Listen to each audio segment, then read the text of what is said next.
Ma femme est rentrée de l'accident de voiture. La porte de la chambre s'est ouverte et j'ai entendu « Je suis rentré, mon amour ». C'est alors que le commandant de police m'a saisi et m'a chuchoté « Le corps de votre femme est toujours sur le lieu du crash. Ne bougez pas ».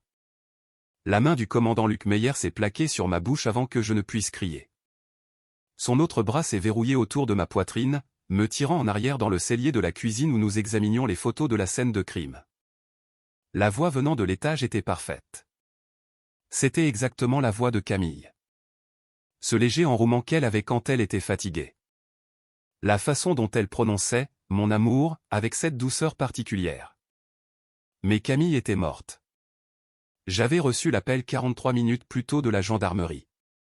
On m'avait annoncé que la Peugeot de ma femme avait quitté la départementale 17 pour finir dans un ravin, et que les secours tentaient encore d'extraire son corps de la carcasse. Meyer était arrivé chez moi 20 minutes plus tard.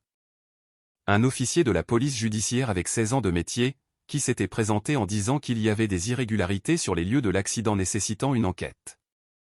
Nous étions debout dans ma cuisine à regarder les premières photos sur sa tablette quand nous avons tous deux entendu la porte d'entrée s'ouvrir, entendu des pas dans l'escalier, entendu la voix de ma femme décédée m'appeler. J'avais rencontré Camille il y a 7 ans dans une librairie du Vieux-Lyon. Nous avions tous deux tendu la main vers le même livre de poche sur l'étagère des promotions. Elle était doctorante en psychologie et moi ingénieur informatique dans une start-up au bord de la faillite.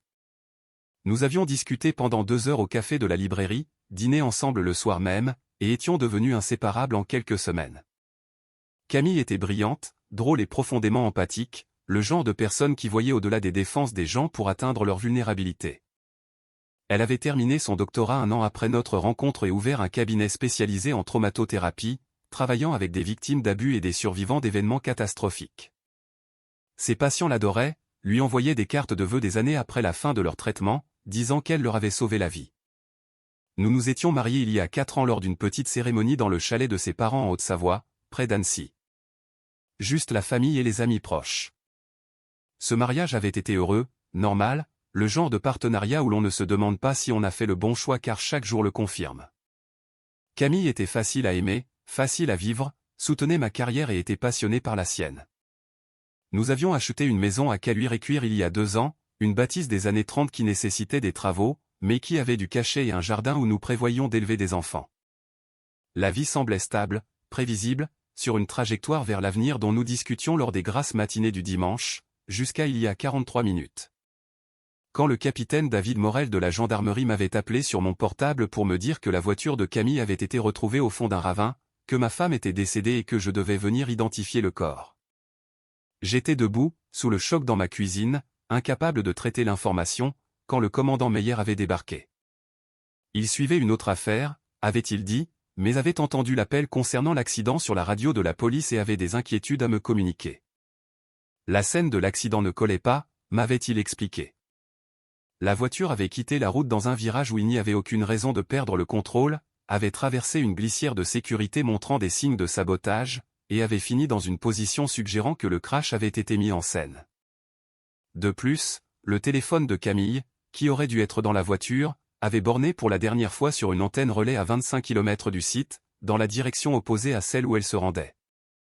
Meyer avait affiché des photos sur sa tablette, me montrant la glissière avec des marques de découpe, les traces de pneus ne correspondant pas au motif de la Peugeot, la position de la voiture suggérant qu'elle avait été poussée. Quelqu'un a maquillé ça en accident, avait-il dit. Et vu ce que je vais vous montrer, je pense que votre femme était impliquée dans quelque chose dont elle ne vous a pas parlé. Il avait affiché une autre photo, celle du cabinet de Camille, prise par des agents qui s'y étaient rendus après le signalement de l'accident. Son bureau avait été saccagé, les dossiers éparpillés, son ordinateur avait disparu, et il y avait du sang sur le sol.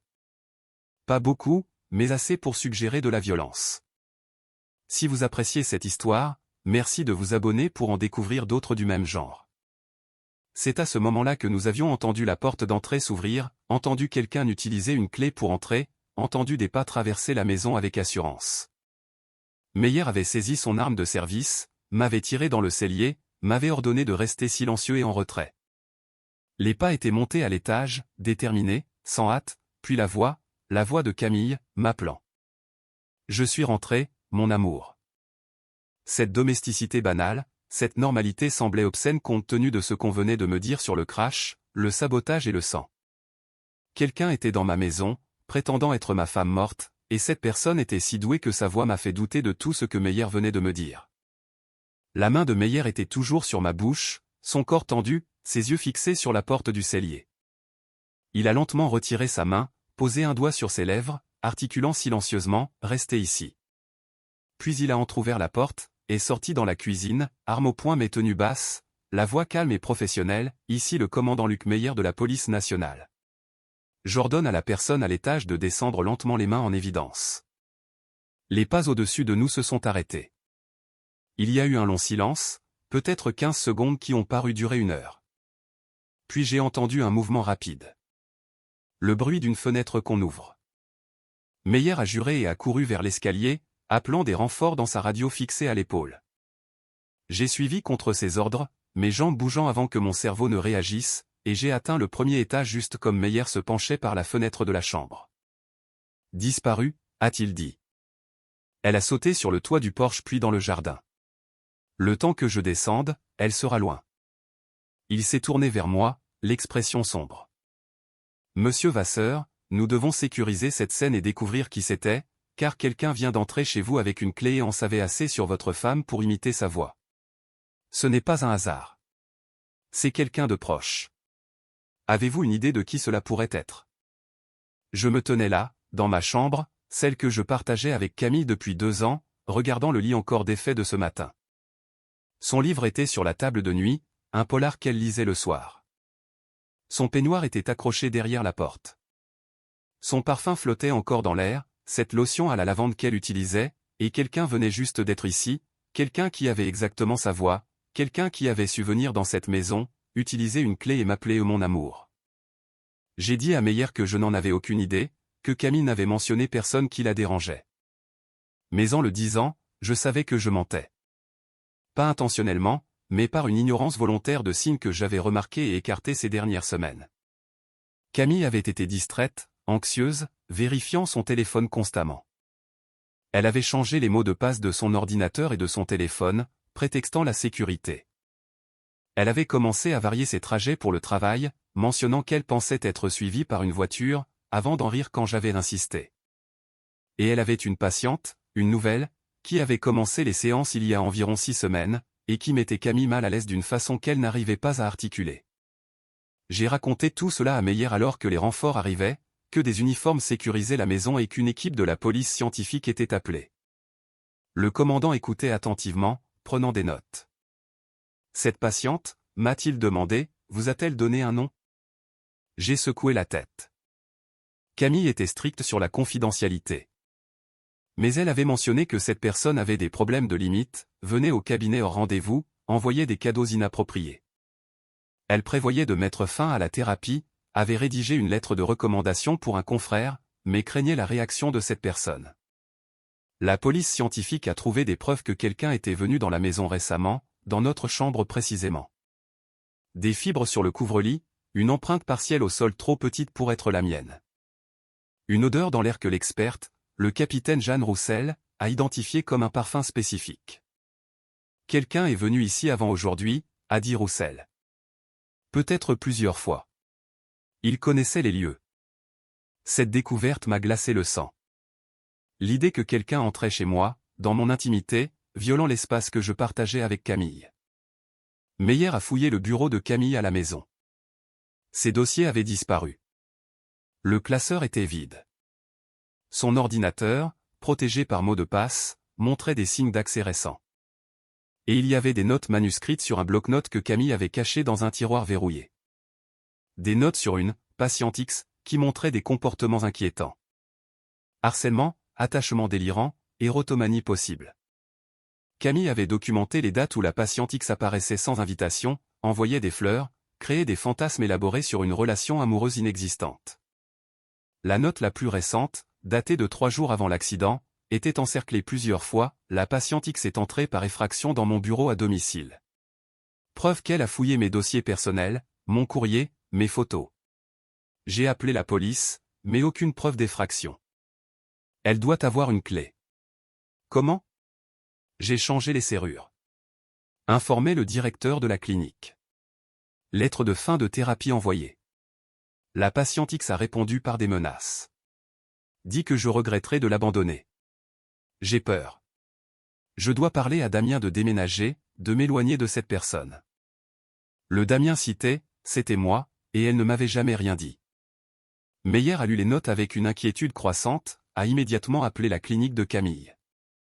Face au refus initial de la clinique pour cause de secret médical, Meyer a contacté un procureur et obtenu une réquisition judiciaire en urgence. Les dossiers sont arrivés par courriel sécurisé 2 heures après la fuite de l'imposteur. Ce qu'ils ont révélé a recontextualisé tout ce que je croyais savoir. La patiente X était une femme nommée Nathalie Ferraud, 31 ans, professeure de lycée sans antécédents psychiatriques, venue voir Camille 6 semaines plus tôt pour anxiété. Mais selon les notes, la relation thérapeutique s'était détériorée rapidement. Nathalie avait fait une fixation sur Camille, l'appelait hors séance, l'attendait sur le parking. Nathalie avait commencé à exprimer des sentiments amoureux, créant un fantasme où elle et Camille étaient des âmes sœurs. Quand Camille avait posé des limites professionnelles, Nathalie était devenue colérique et calculatrice. Les notes détaillaient l'escalade, effraction au bureau, filature pour découvrir notre adresse, recherche sur notre famille.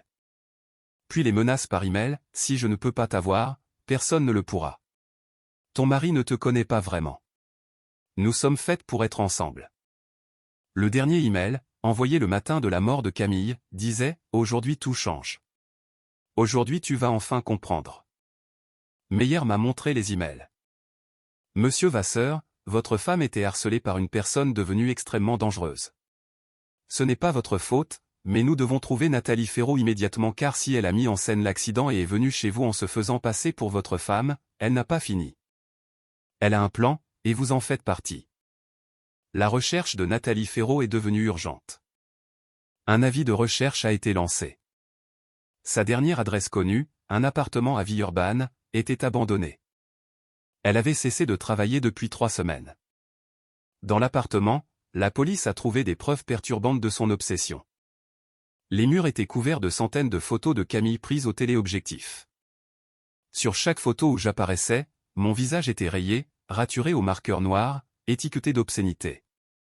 Plus inquiétant encore, l'hôtel qu'elle avait créé dans une chambre. Des objets volés à Camille étaient arrangés, une écharpe, une tasse, une photo encadrée. Et des vêtements intimes volés dans notre chambre. Le psychologue criminel appelé en renfort, le docteur Lenoir, a parlé d'un cas classique d'érotomanie avec caractéristiques violentes. Mademoiselle Ferraud a créé une réalité alternative. Le fait que Camille soit décédée mais que Nathalie limite suggère qu'elle essaie littéralement de prendre sa place. Cette théorie était soutenue par d'autres preuves, une perruque de la couleur des cheveux de Camille, des vêtements à sa taille, des heures d'enregistrement de la voix de Camille volée lors des séances, et un carnet détaillant un plan. Étape 1, éliminer Camille. Étape 2, assumer son identité. Étape 3, m'insérer dans la vie de Damien en tant que Camille. Étape 4, le faire tomber amoureux de moi. Le délire était si complet qu'elle pensait pouvoir me tromper. L'imitation à la maison avait été parfaite. Si Meyer n'avait pas été là, serais-je monté? Aurais-je cru, dans mon chagrin, que c'était elle? Meyer m'a dit que Nathalie attendait probablement que je sois seul et vulnérable. Elle reviendra, a-t-il prévenu. Les gens comme ça n'abandonnent pas, 48 heures après l'incident, aucune trace d'elle. L'organisation des funérailles a été surréelle. Les parents de Camille sont arrivés de Haute-Savoie, dévastés. J'ai dû leur expliquer pour Nathalie. La cérémonie a eu lieu dans un funérarium de Lyon. Meyer avait insisté pour la sécurité. J'ai fait un éloge funèbre en scrutant l'assemblée, cherchant Nathalie. Elle n'était pas là, mais après, sur ma voiture, j'ai trouvé une note sous l'essuie-glace, « Je suis désolé pour ta perte. Mais ne t'inquiète pas, tu la reverras bientôt. Je le promets. » L'écriture correspondait à celle de Nathalie. Elle avait été là, assez proche pour toucher ma voiture. La sécurité avait échoué. La percée est venue d'une source inattendue.